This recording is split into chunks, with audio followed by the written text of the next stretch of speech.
On va commencer d'emblée tout de suite par une espèce de confrontation anatomico-échocardiographique et chirurgicale sur les fuites paraprothétiques. Alors, il faut bien parler dans le micro parce que ça enregistre, bien près de vous.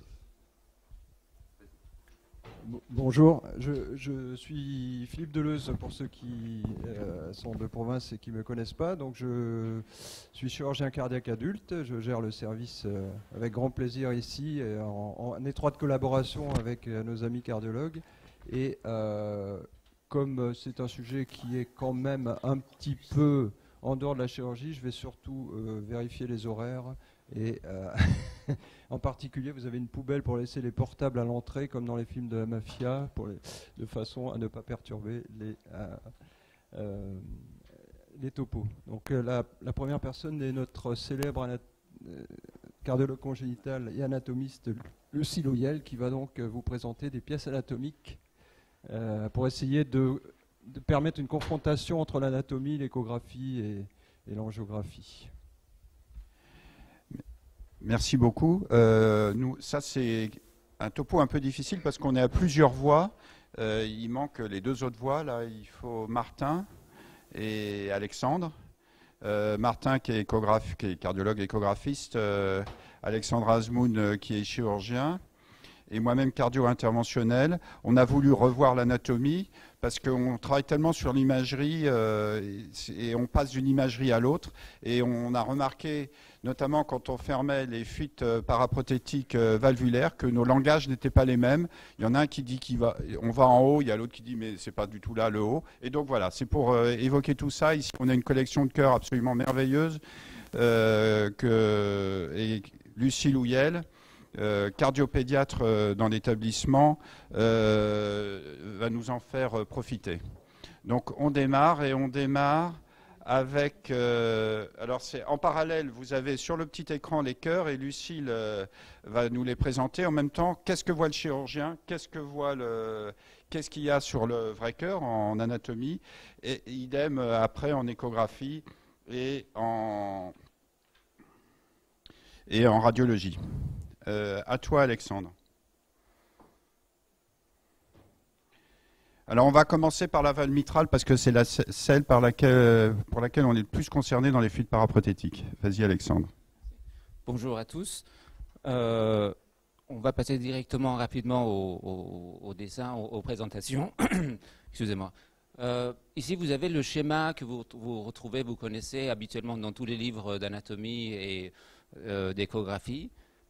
Simplement, il faut savoir que quand on est en chirurgie, le chirurgien ne voit pas exactement la même chose. Et pour nous, en fait, la vue chirurgicale, c'est par ici. Vous avez la valve aortique qui est juste vers 11 heures en haut de la valve mitrale. La valve mitrale ici. La triotomie se fait par le bas. Il faut savoir que le chirurgien est à droite du malade, la tête du malade est à gauche et les pieds à droite. Donc vous avez la grande valve mitrale avec les deux commissures que nous on appelle la commissure antérieure et la commissure postérieure et la petite valve mitrale. Oh. Pardon. On va faire un dos, donc moi en fait je suis là juste pour illustrer ce que mes amis et collègues vont vous dire. Donc vous avez ici un cœur explanté, ce qui fait qu'on a la partie supérieure des oreillettes est manquante, elle est restée dans le receveur. Ce qui nous permet de bien voir les valves. Ici, la mitrale.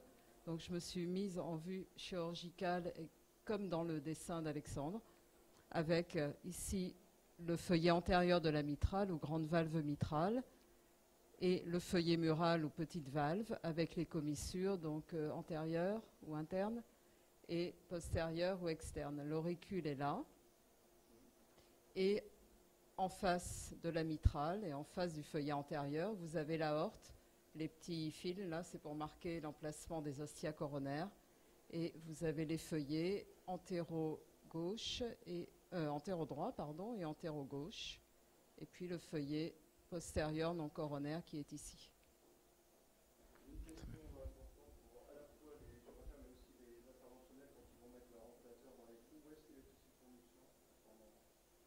Lucille, je t'en prie. Alors, le tissu de conduction, il est situé du côté de l'oreillette droite, qui est donc là. Et donc on parle du tendon de Todaro, du triangle de corps, qui est un peu difficile à délimiter sur les cœurs, mais le repère anatomique plus simple, je pense, c'est la commissure entre le feuillet septal de la tricuspide, le septum interauriculaire est là, hein, donc feuillet septal de la tricuspide et feuillet antérieur de la tricuspide. Donc le nœud auriculo-ventriculaire se situe quelque part par là. Ça veut dire qu'un orifice dangereux se situerait un peu par ici. C'est ça. Sur le plan, Par ici.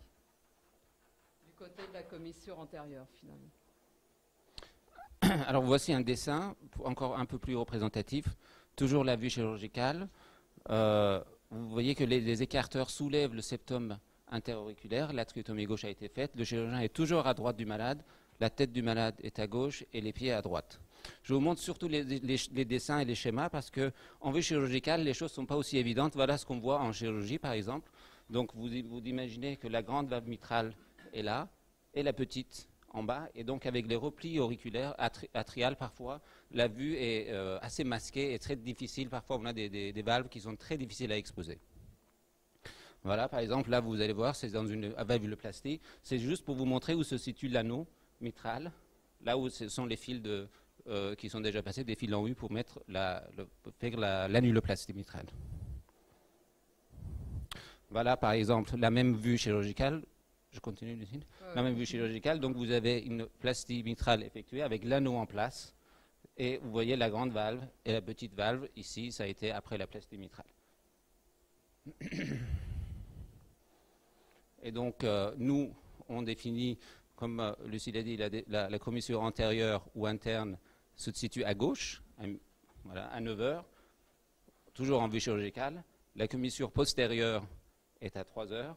On a la valve antérieure ou septale et la petite valve qui sont segmentées en 3 segments que vous connaissez très bien. Donc A2, A1, A2, A3 pour la grande valve, P1, P2, P3 pour la petite valve. Vous voyez qu'en anatomie, ce n'est pas si évident de distinguer les segments. Donc A1, P1, ce sont les segments externes, on pourrait dire. Ou antérieurs. Ou antérieurs. Et donc A2 et P2 au milieu, et A3 et P3, les segments internes. Voilà. Mais alors sur la grande valve, il n'y a pas de segment à proprement parler. Sur la petite valve, il y a, je ne sais pas comment on traduit, les scallops, les feuillets, mais c'est parfois difficile de retrouver les incisures. Mais les chirurgiens ont plus l'habitude que moi. Bien, alors pour essayer de parler un langage commun, on peut transformer cette valve mitrale en horloge en posant le midi en haut, en réalité sous l'aorte pour la vue chirurgicale vue depuis l'oreillette. C'est un schéma qui a été tiré d'une publication italienne qui avait recensé une série assez importante de fuites paraprothétiques chirurgicales. Et donc, on voit que midi est au milieu du feuillet antérieur, 6 heures au milieu du feuillet postérieur au niveau de P2. La commissure antérieure est vers 9 heures, la commissure postérieure est vers 3 heures. Donc après, la difficulté échographique, ça va être de pouvoir retranscrire cette image en horloge avec notre vue échographique et bien savoir de quoi on parle pour adopter un langage commun avec les chirurgiens et avec les cathétériseurs qui respectivement n'ont pas non plus la même vision des valves natives évidemment et bien sûr des prothèses. Donc la première coupe c'est le petit axe en ETT, donc là ça ressemble à la vue atriale chirurgicale mais elle est vue en miroir puisque elle correspondrait à une vue plutôt vue du ventricule. Donc la commissure antérieure est décalée à droite et la commissure postérieure est à gauche de l'image. Donc si on rajoute les heures dessus, on a une horloge qui tourne dans le sens inverse des aiguilles d'une montre. Ouais, donc là, vous voyez, j'ai retourné le cœur pour correspondre, pour le faire correspondre à la vue échographique, et si bien que, oui, encore que non, excusez-moi. En fait, oui, il faut le voir. Voilà, ça y est. Il faut le voir par les pieds, effectivement, du malade, avec donc ce feuillet antérieur, cette grande valve ici. Non, c'est ça. A1, A2, A3. Et puis la petite valve ou feuillet mural en arrière avec ses composants. Et donc ici, juste pour vous situer le ventricule gauche dans son intégralité, vous voyez les piliers, bien équidistants, avec des cordages qui se distribuent de façon équitable entre les deux feuillets, les deux piliers. Ici, le septum. Et là, la valve aortique avec la continuité fibreuse entre le feuillet antérieur de la mitrale et la valve aortique. Alors ensuite, sur une coupe 4 cavités, toujours en transthoracique, hein, par voie apicale. Donc en fait, on va couper l'horloge dans cette direction-là. Donc on va couper, pour ce qui est du feuillet antérieur A3, A2, et du feuillet postérieur P1, à la limite avec P2. La correspondance, c'est un petit peu difficile à faire parce que les cœurs ne sont pas coupés comme une pièce d'échographie, comme une vue d'échographie. Et donc, effectivement, vous avez le septum interventriculaire ici, dans ce plan-là. Le ventricule droit est là, avec la tricuspide. Et donc, les feuillets donc A3 et A2 et le composant P1 du feuillet postérieur. Ensuite, on coupe deux cavités, on coupe de façon transversale, donc à peu près à 3 heures et 9 heures, et on va couper respectivement P1, puis A2, la partie médiane du feuillet antérieur, et ensuite P3. Donc effectivement, si on veut caler les heures de l'horloge sur notre image d'échographie, ça correspond à peu près à 8-9 heures et 3-4 heures.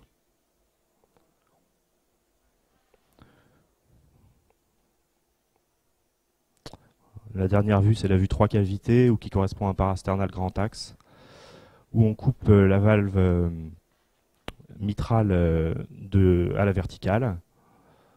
Donc on coupe A2 à midi et P2 à 6 heures.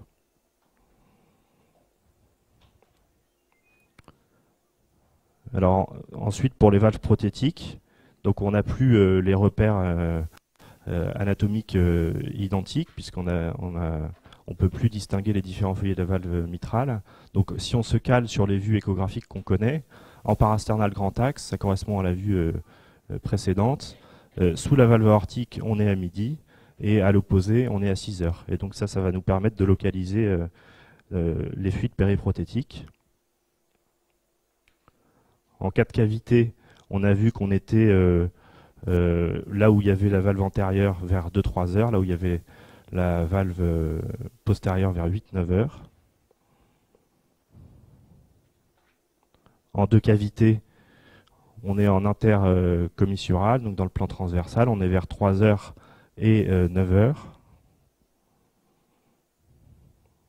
Et en trois cavités, donc ça correspond à la parasternal grand axe, donc plutôt vers midi, juste sous la valve aortique. Là, il y a deux prothèses mécaniques, une prothèse mécanique aortique, une prothèse mécanique mitrale.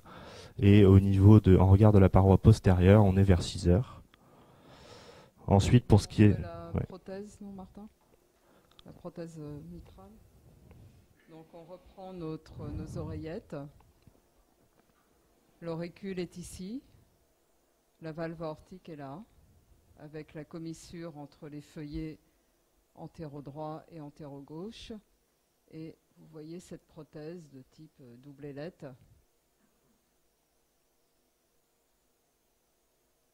qui est implantée en position anti-anatomique par rapport à une ouverture de valve mitrale normale, quasiment à 90 degrés.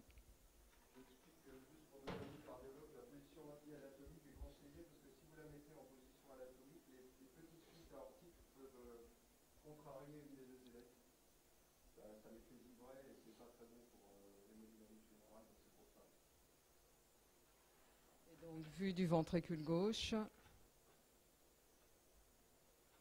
Ici, les deux ailettes ouvertes.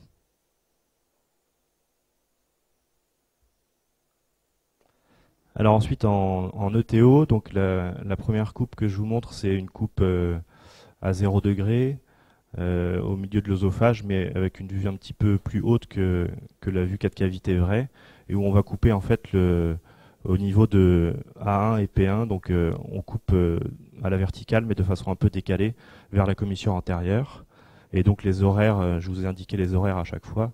Donc au niveau du feuillet antérieur, c'est vers 10-11 heures. Au niveau du feuillet postérieur, c'est vers 9-10 heures. La vraie, entre guillemets, coupe 4 cavités, ça serait celle-là. Et elle correspond, comme la 4 cavités en ETT, à une traversée un peu transversale, mais déviée de l'horloge. Ici, on voit donc A3 et A2. On voit qu'il y a un prolapsus de A2. Et puis en regard, ça correspond à P2. En coupe intercommissurale, on coupe la valve au niveau de P1, A2, P3, avec les horaires qui correspondent. Au niveau de la coupe grand axe, on coupe de midi à 6 heures, donc A2 et P2. Et ensuite en transgastrique, en petit axe, ça correspond à la coupe parasternale petit axe en ETT. Donc on voit tous les segments de la valve mitrale, mais c'est pas une coupe qui est toujours facile à obtenir et facile à centrer de cette façon-là. La commissure postérieure est la plus proche de la sonde, la commissure antérieure est la plus éloignée. Et enfin en vue ETO 3D, donc là on a une image superposable à l'image, à la vue chirurgicale, à la vue du chirurgien. Donc la commissure antérieure est là, l'auricule est juste à côté, la commissure postérieure est à l'opposé. On voit A2 ici, on voit qu'il y a un prolapsus de A2, c'est le patient dont on avait vu l'image quelques slides auparavant. Et donc on voit A2 en haut, P2 en bas, la valve aortique, qui est à peu près à midi. Ensuite, pour ce qui est des prothèses, alors là je vais commencer par une vue 3D. Donc de nouveau, on a cette horloge qui correspond à cette vue-là. L'aorte est en haut, l'auricule est ici. Donc midi, 3 heures, 6 heures, 9 heures. La commissure postérieure est ici, la commissure antérieure est ici. Là, je vous ai montré une zone où il existait une désinsertion. L'avantage de la 3D, c'est qu'on peut faire basculer l'image et ça permet de démasquer, de visualiser un petit peu mieux cette zone désinsérée. Et ensuite, si on passe sur des coupes en 2D, donc je reprends juste l'image précédente, donc on voit que cette désinsertion, elle serait à peu près à 13-14 heures. Sur le cœur. On voit la fuite périprothétique ici. Alors la cadence image en 3D couleur permet pas d'avoir une image très fluide. Et donc si on repasse en 2D, sur les coupes qu'on a vues précédemment, en coupe 4 cavités à 0 degré, on a vu qu'on était au niveau de A3. A3, ça correspond effectivement à peu près à 14 heures, 13-14 heures. Et on voit que c'est ici qu'est située la fuite périprothétique. Si on repasse sur les autres coupes qu'on connaît, la coupe intercommissurale, là on voit uniquement les fuites intraprothétiques. De même pour la coupe en grand axe, où on voit des fuites intraprothétiques, mais on ne retrouve pas la fuite paraprothétique. Donc on a pu discerner que notre fuite périprothétique était située uniquement à cet endroit-là. Là, c'est juste un autre exemple de désinsertion, ici, qui était situé juste en regard de la commissure antérieure. Donc vous voyez, on voit très bien le défect. Ça va correspondre à cette zone-là, juste en regard de l'auricule. Et donc on va voir la correspondance radiologique, et parce que c'est là où on travaille en commun avec les échographistes, et c'est là où on a régulièrement des discussions à l'infini, et avec les chirurgiens aussi par voie transapicale, et personne n'arrive à être d'accord, et c'est pour ça qu'on a commencé par cette séance. Donc là, c'est nos deux vues habituelles chez quelqu'un qui présentait une fuite sur la valve mitrale. La valve mitrale, c'est une bioprothèse, on voit juste les 3 points. L'avantage, là, c'est qu'il y avait aussi un anneau tricuspide et qu'il y avait aussi une valve aortique. Ça, c'est l'oblique, l'OAD 30 degrés.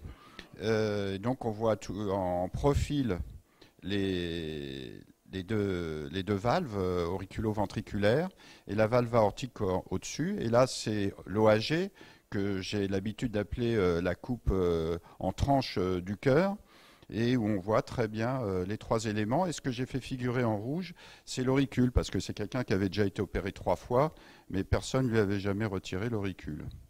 Là, je fais exprès de montrer la correspondance avec l'échographie chez cette personne, où la fuite se trouvait ici. On voit à peu près l'auricule là. C'est pas ça que voilà. Bon, là, la fuite est fermée, et c'est juste pour... là, c'est vraiment des localisations, on n'est pas en train de parler des techniques. C'est pour voir où se trouve... en l'occurrence, c'était une prothèse de CIA qui a été placée, une 9 ou 10 mm. Et vous voyez, où vous avez vu la fuite, où elle se retrouve finalement. Elle se retrouve ici, en haut de l'image, mais qui n'est pas le 12 heures chirurgical. Et c'est là où on a sans arrêt des discussions. Au moment où on parle, le principal, c'est d'être bien d'accord au démarrage. On dit que le 12 heures est au niveau de la valve aortique, et puis à partir de là, il faut raisonner dans sa tête. Et c'est pareil, c'est ce qui se voit sur les pièces anatomiques. Cette pièce, elle serait en face de l'auricule. Et ce qui est intéressant aussi, c'est en OAD 30, où se retrouve la prothèse à la fin. Moi, honnêtement, je ne la voyais pas tout à fait. On m'aurait dit à l'avance où va être la prothèse, je n'aurais pas mis probablement pas mise tout à fait là.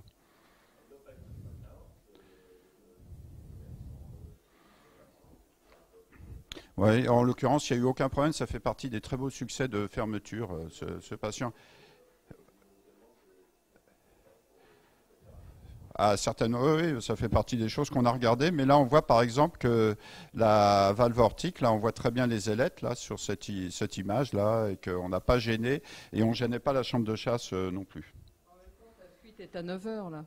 Oui, elle était sous l'auricule à peu près. Elle était sous l'auricule, donc si on regarde la pièce avec la prothèse mitrale, cette fuite, elle serait là, l'auricule gauche est ici.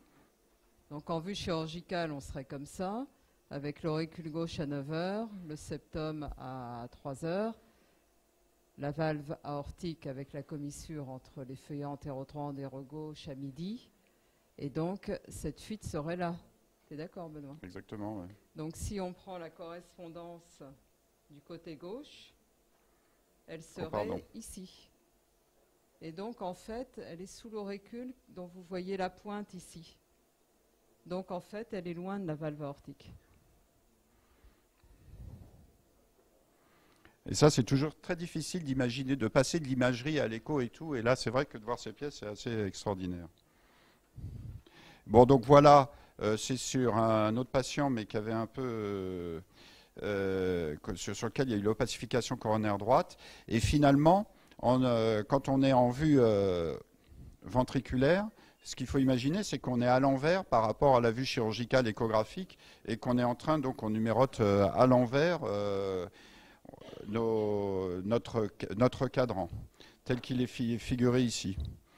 Et donc, on doit savoir ça pour avoir un langage commun quand on est en train de dire va à droite, va à gauche, etc. On n'a pas la même droite, pas la même gauche, et il faut bien l'imaginer avant de démarrer.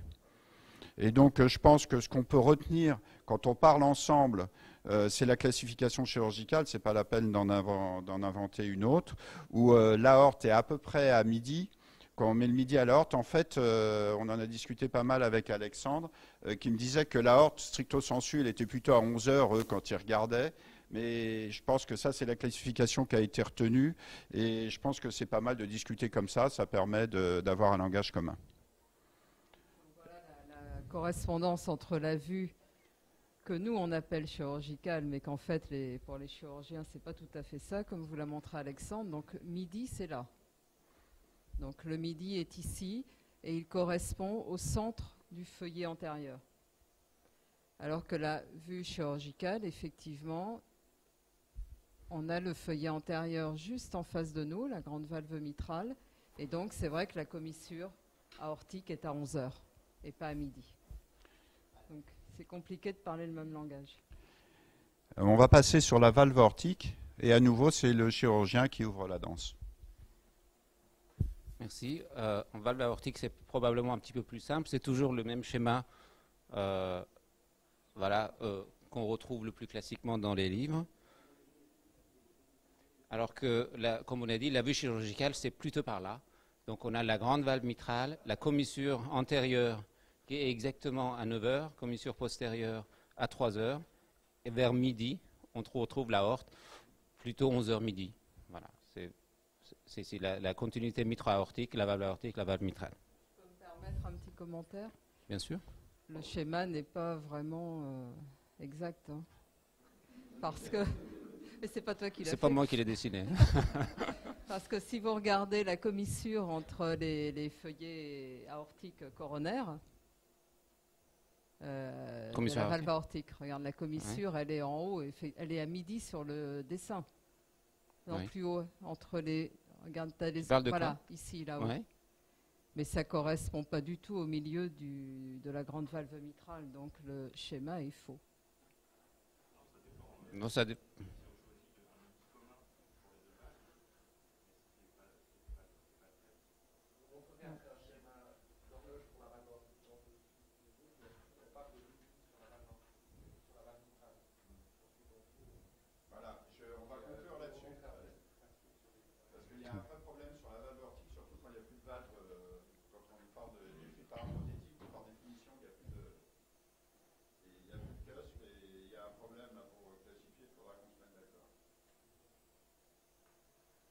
Alors voilà, donc c'est toujours pareil, le même schéma. Donc vous avez l'aorte ascendante ici, la coronaire droite, l'aortotomie pour retrouver la valve aortique. Ici vous avez le tronc commun, coronaire gauche, sauf que c'est pareil.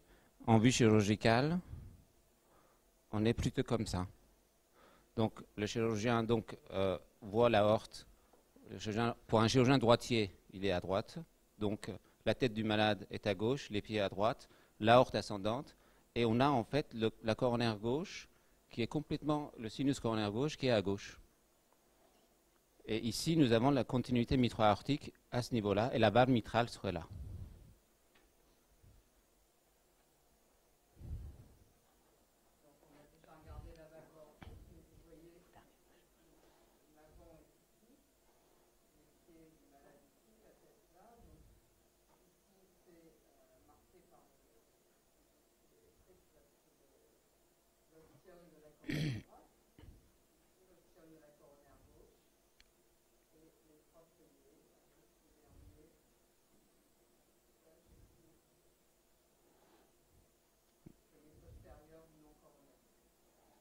Voilà la correspondance, pardon.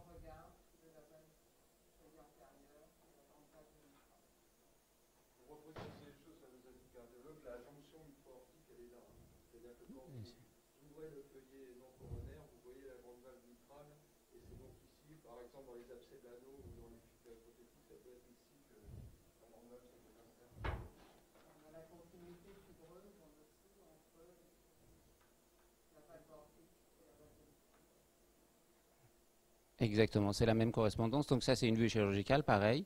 Donc la continuité mitro-aortique, coronaire gauche qu'on ne voit pas très bien ici, donc sinus coronaire droite, la coronaire droite serait là, et le sinus non coronaire, appelé comme ça en chirurgie. Alors, en fait, pour la valve aortique, si on veut recaler la valve aortique sur une horloge, c'est vrai qu'il y a plusieurs nomenclatures qui sont un peu proposées. Là, si on veut être assez simple, on a l'impression que midi, ça correspond à la commissure entre la coronaire gauche et la coronaire droite. Donc sur ce schéma, vous avez, ça correspond à une vue chirurgicale, donc il y a la coronaire gauche, la coronaire droite, la non coronaire. Les commissures sont respectivement situées à midi pour la commissure gauche-droite, à 4 heures pour la droite et non coronaire, et à 8 heures pour la non coronaire et la coronaire gauche. En fait, ça c'est une proposition d'une publication aussi sur une série importante de fuites paraprothétiques qui, eux, avaient un peu décalé, qui avaient une horloge un petit peu décalée. Peut-être que c'est plus simple d'avoir comme point de repère les commissures sur les valves natives, bon, même si c'est des repères qui disparaissent à partir du moment où les valves sont remplacées. Et donc en ETT, ça correspond à une horloge basculée et vue de dos. Donc elle tourne dans le sens inverse des aiguilles d'une montre. Vous avez la sigmoïde coronaire droite en haut, la non coronaire plutôt vers le bas, la coronaire gauche elle est ici. Donc le midi est là. La commissure qui est à 8 heures, c'est celle qui est située entre la gauche et la non coronaire. Et à 4 heures, entre la non coronaire et la coronaire droite. Et en parasternal grand axe, on serait entre le milieu à peu près de la coronaire droite et la commissure entre la coronaire gauche et la non coronaire. C'est-à-dire qu'on coupe la vue précédente à peu près dans ce plan-là. Donc ça correspondrait à 2 heures et 8 heures. 2 heures ici et 8 heures ici. Alors pour ce qui est des prothèses, on n'a plus les repères des commissures, donc c'est plus difficile. Là c'est un peu facile parce que la valve biologique est implantée quasiment comme si c'était une valve native, donc on a l'impression de retrouver les commissures. Donc on peut positionner les horloges, les heures de notre horloge assez facilement. Là on voit qu'il y avait une fuite aortique qui était située à peu près, périprothétique, qui était située à peu près à 2 heures. On peut essayer de trouver un repère anatomique qui reste constant après le remplacement de la valve. Et là, ça serait le septum interatrial, qui est situé à peu près au milieu du feuillet de la sigmoïde non coronaire et qui serait vers 6 heures sur notre horloge. L'avantage de ce repère anatomique, c'est donc qu'il va rester présent une fois que la valve aura été changée. Et donc...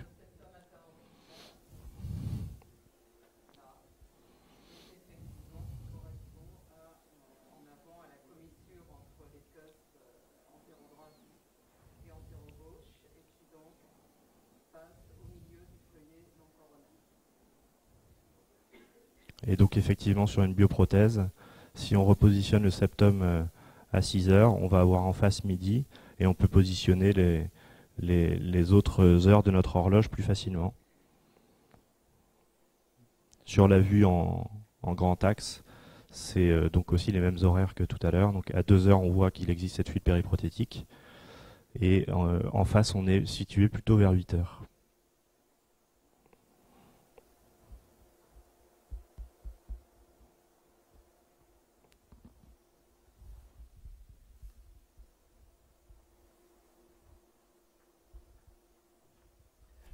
Donc on va passer à la vue radiologique.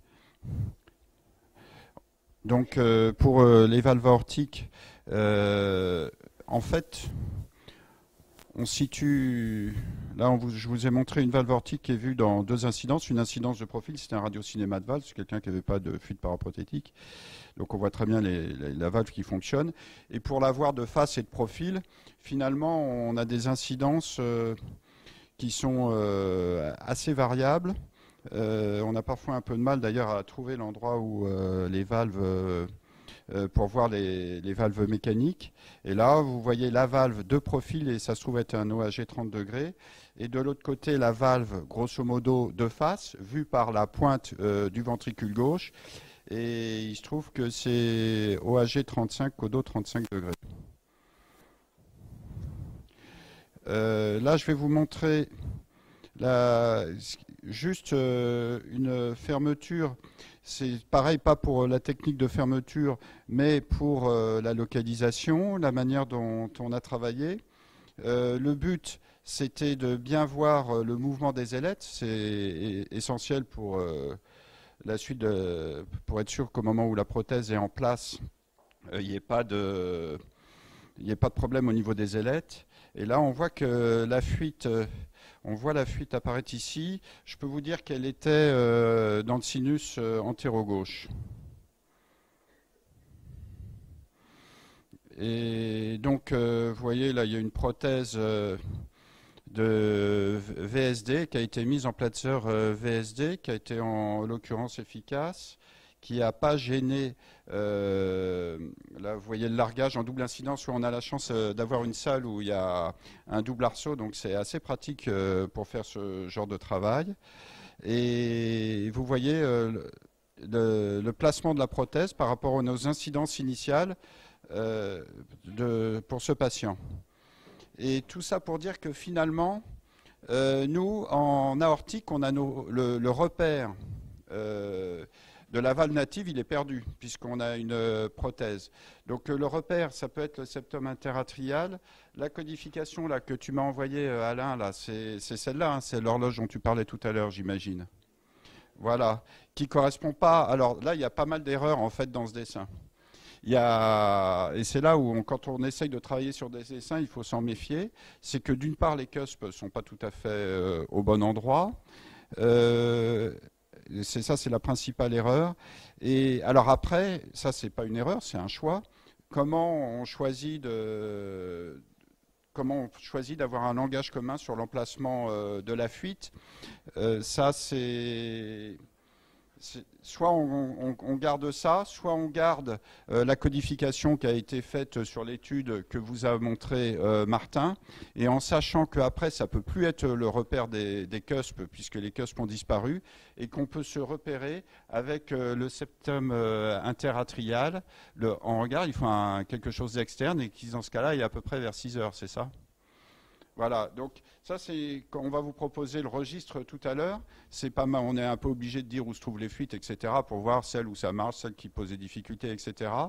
Quelle codification on garde, on est tous ensemble pour travailler, on ne dit pas que celle-là est la meilleure ou que celle-là est mauvaise, que l'autre, mais c'est un choix qu'il va falloir faire pour ce registre.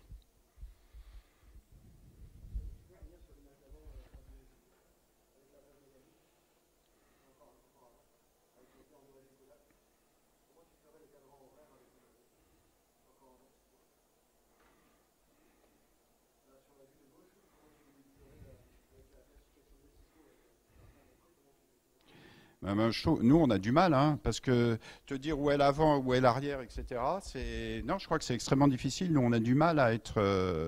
je pense qu'on peut se tromper. Je ne sais pas si quelqu'un place facilement les horaires là-dessus.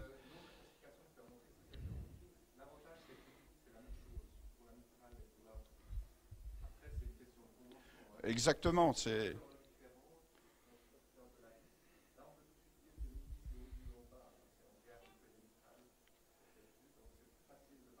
Peut-être.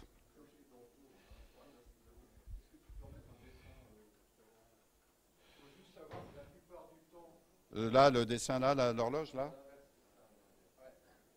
Oui. La plupart du temps, quand on positionne une prothèse mécanique à double électre, on va... Il y a quelques chirurgiens dans la salle qui pourraient me contrarier, j'en sais rien, mais globalement, ce que j'ai vu à travers les années, c'est qu'on va mettre la prothèse mécanique comme ça, avec une des commissions mécaniques entre la gauche et la droite. Voilà, la commission entre les droite et gauche. D'accord. Donc l'autre en face finit dans ce que vous appelez du c'est pour vous. Voilà. Ce cœur, en fait. Exactement comme ça.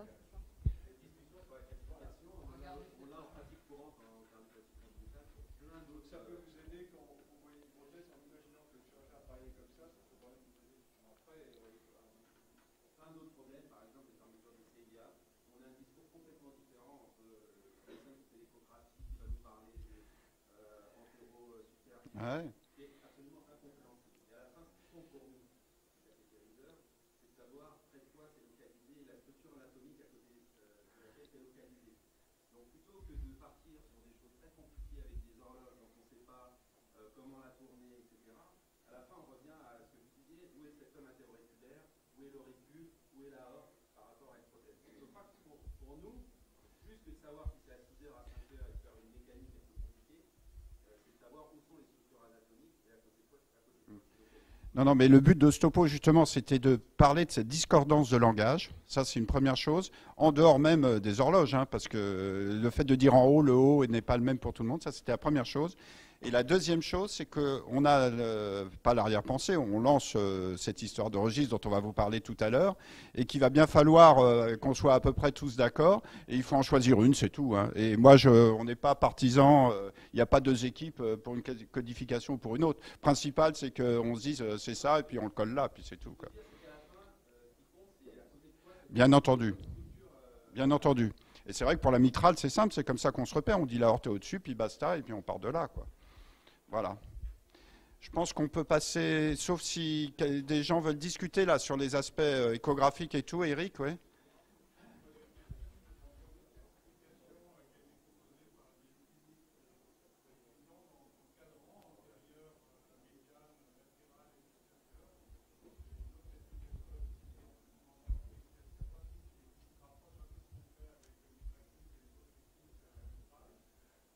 ça permet de s'affranchir parfois avec des problèmes d'horaire qui ne sont pas toujours très précis parce qu'en transthoracique et en transœsophagien, on n'a pas la même angulation des capteurs.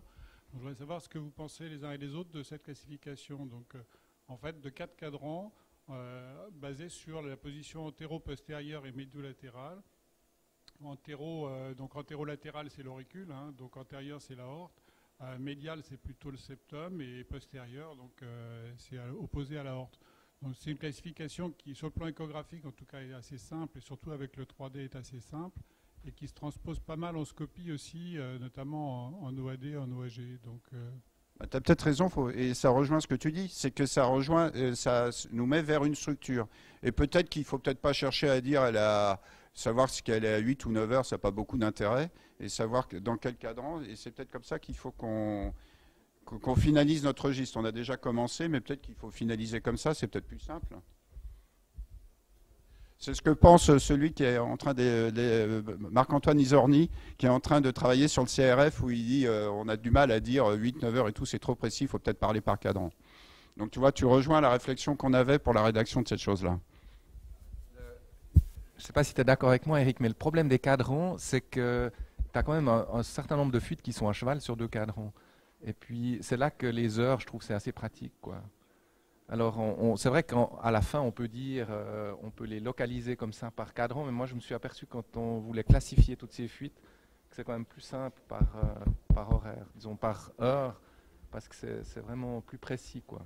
Et puis, pendant l'intervention, c'est aussi plus précis comme langage pour l'interventionnel. Je ne sais pas ce que vous en pensez. Alors, pour faire juste une petite transition, on a la chance d'avoir un cœur sur lequel il y a une fuite paravalvulaire.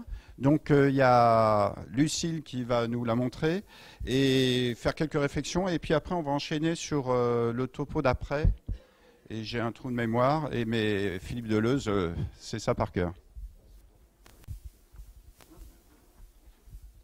Je vous montre le cœur comme on a vu tout à l'heure, hein, par la face postéro-inférieure du cœur, les oreillettes. Là, ce n'est pas un cœur explanté, donc l'oreillette droite est ici, avec la veine cave inférieure, et ici l'oreillette gauche, avec donc l'entrée de l'auricule. Vous voyez les muscles pectinés ici, le septum interauriculaire dans ce plan-là, et bon, c'est pas un cœur explanté, donc on verra moins bien les rapports avec l'aorte.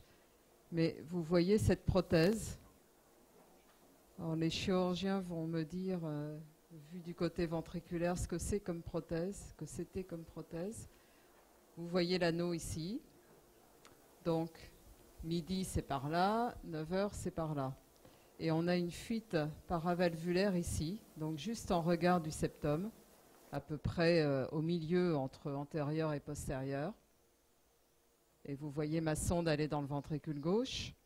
Donc cette fuite, on l'a mesurée, elle fait 6 mm dans cette longueur, 3 mm sur le petit côté. Mais surtout, ce qui je pense est important pour les cathétériseurs, c'est la profondeur ou la hauteur de cette fuite, en fait, qui correspond à l'épaisseur de l'anneau prothétique et qui ici fait 8 mm. Donc vous voyez cette fuite paravalvulaire. Pour les cardiologues qui se demandent, pour les cardiologues qui se demandent toujours ce qu'est un panus, il y en a un beau là à l'intérieur de la prothèse que vous voyez apparaître. Vous savez, surtout en position aortique, quand ça commence à sténoser, c'est exactement ça. Voilà le panus. Il y en avait un tout à l'heure sur la prothèse mitrale aussi. C'est ça. Donc qu'est-ce que c'était que cette prothèse ?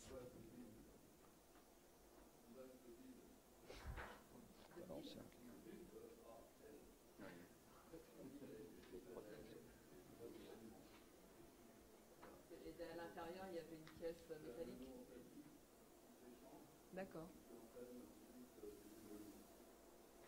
Donc vous voyez où est la fuite paraprothétique, hein, juste à la partie postéro-inférieure du septum. À quelle heure est-elle ? Quelle heure alors là c'est 9 heures, elle est à 6 heures finalement. On va retourner. 3 heures. C'est vrai qu'on est un peu perdu avec les heures. Moi la première, hein, elle est à 3 heures, pardon. Absolument. En regard de 9 heures, donc 3 heures. Midi, 6 heures. Elle est contralatérale, elle est en regard, enfin exactement de l'autre côté de l'auricule, et elle est paraseptale. mais elle est très inférieure.